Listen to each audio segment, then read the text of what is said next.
Bonjour, bienvenue chez la transformation. Aujourd'hui, on va parler sur quoi? Impossible qui devient possible.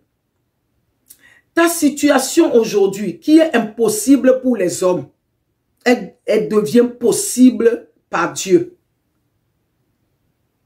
Les hommes, eux, ils t'ont rejeté. Parce que chez toi, il n'y a rien de bon. Mais chez Dieu, tu as des choses meilleures. Parce que tu es né handicapé, ou bien tu deviens handicapé, ou tu n'as pas fait de grandes études, ou ta famille t'a abandonné, tu n'as plus tes parents, tu n'as pas quelqu'un qui va payer ta scolarité pour toi.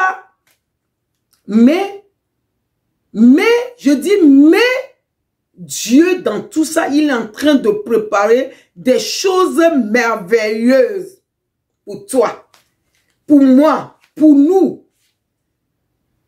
Je vais nous raconter une histoire que mon papa nous a racontée. Cette histoire, c'est l'histoire de vie. C'est l'histoire sur la sagesse.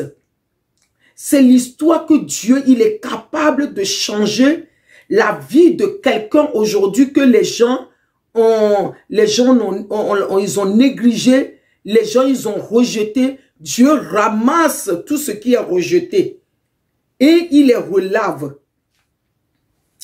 On dit dans la Bible, la pierre qu'ils ont rejetée, les bâtisseurs, à un moment donné dans leur vie, s'ils n'ont pas trouvé cette pierre, leur maison ne peut plus tenir, la maison qu'ils sont en train de construire. Ta famille t'a rejeté. Mais à un moment donné, c'est toi qui vas devenir la pierre principale de l'angle de ta famille. Dans ton pays, on t'a rejeté. Mais on va dire que c'est toi qui deviens les aider. Parce que quand on a vu dans les livres de la parole de Dieu, on a vu Zacharie. On dit, l'ange a dit, ôte-lui l'habit sale pour le revêtir un habit propre. Qu'est-ce que je vais raconter cette histoire que mon papa nous a racontée? Vous savez, à l'époque des enceintes, à l'époque de nos grands-parents, de nos parents, quand on accouche, une famille accouche un enfant handicapé, c'est la honte pour la famille. Dès que quelqu'un accouche handicapé, les gens disent, oh là là, quel esprit qui est venu te visiter. Cet esprit-là, tu dois le chasser dans ta maison. Des fois, il y a des familles, ils ne gardent pas l'handicapé dans la maison parce qu'il dit handicapé, c'est comme un démon, un esprit qui est venu comme ça. On doit le accompagner, l'esprit-là, pour le faire sortir. Sinon, l'esprit-là comment dire, va détruire les choses dans la famille. Et on le fait sortir. Des fois, on peut le mettre dans la forêt. On peut le mettre loin de la maison. On lui construit des cabanes. Lui seul, il vit là-bas. Voilà ce qui se passe. Et cet handicapé, il y a un des familles qui l'ont accouché. Ils ont vu, qu'est-ce que l'handicapé peut faire dans la famille? Non. Et ils l'ont jeté loin de la maison. Le monsieur, il est parti, ils l'ont mis loin, il est parti vivre à la plage, un endroit, lui-même, il a construit des cabanes, il vivait là-bas parce que c'est ça.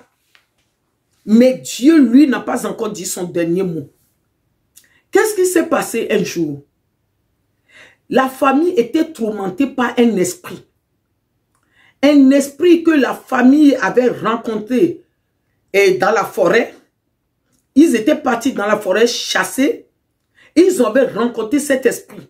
Cet esprit, c'est un esprit de perturbateur. C'est un esprit qui tourne en rond parce que chaque famille a leur esprit de la maison qui les dérange.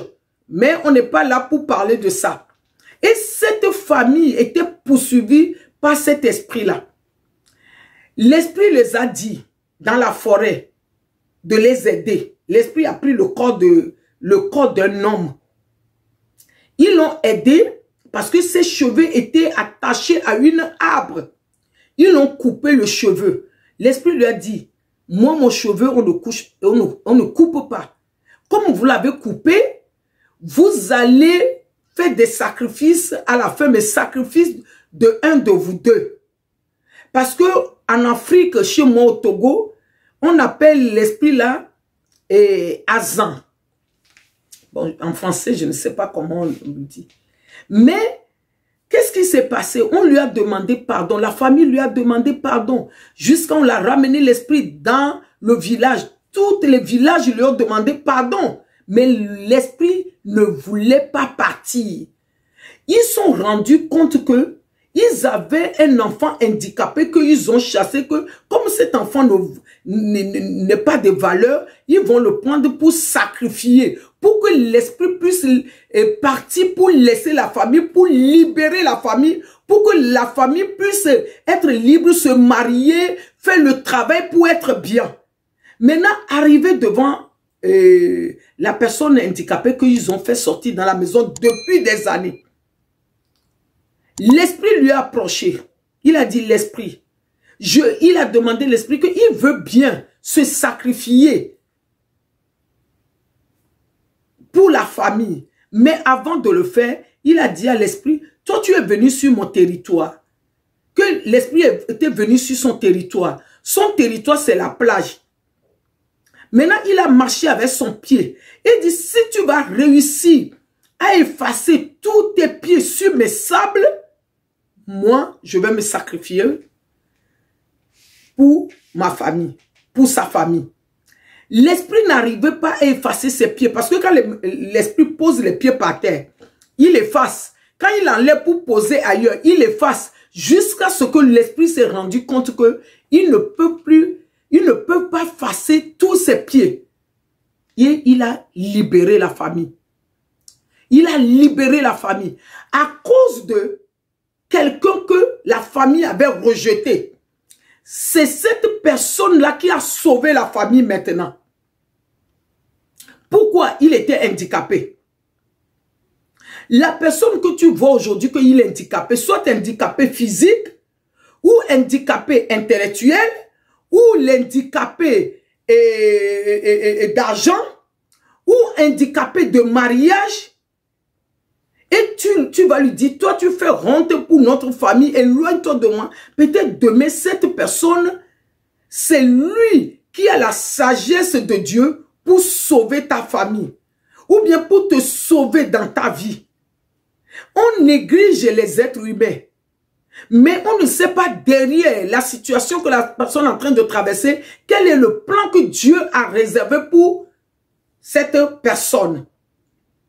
Et maintenant, qu'est-ce qu'ils ont dit à l'handicapé, à leurs frères, qu'ils ont rejeté? Ils nous ont dit, oh, personne ne t'a chassé de la maison. Tu peux revenir, c'est ta famille. Viens, tu as ta chambre. Tu vas vivre au milieu de nous. Oh, voilà. Parce qu'ils ont vu l'intelligence de la personne. Ils ont vu comment Dieu l'avait utilisé pour les délivrer. Parce que chaque famille a un esprit. Mais peut-être la personne que Dieu a choisi pour délivrer ta famille, tu le négliges. Ou bien, tu as un ami à côté de toi, tu le négliges, mais c'est cet ami qui peut te sauver. C'est ce frère qui peut te sauver. C'est cette sœur qui peut te sauver. Mais aujourd'hui, tu vois sa situation tellement que tu dis, mais celle-là, ou bien celui-là, il n'est pas parti à l'école. Est-ce qu'il est intelligent? Il est très comme ça. Mais cet illettré a la sagesse divine, ce qui va sortir dans sa bouche, c'est ça qui va te délivrer. Les situations, l'épreuve que tu traverses des années, tu vas écouter illettré là et tu vas être sauvé. Tu vas être délivré. Tu vas être racheté. Ce qui est impossible pour toi va devenir possible parce que Dieu utilise les faibles pour confondre les forts. C'est comme ça que Dieu fait ces choses. Les choses qui sont impossibles là, lui le rend possible. Les choses que les gens ils ont jetées là, lui le ramasse pour le mettre roi. Voilà encore l'histoire que j'ai envie de partager avec nous pour qu'on puisse faire toujours attention et ce qui sort dans notre bouche, les actes qu'on pose à travers des uns et des autres, parce que la situation d'aujourd'hui ne montre, la situation de la personne aujourd'hui ne montre pas qu'il est quelqu'un et tu le rejettes.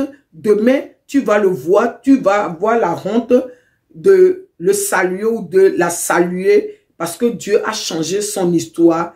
Aimez, abonnez et partagez dans l'amour de Dieu. Nous sommes là sous la protection, sous la faveur de notre Dieu. Je vous aime avec l'amour de Dieu.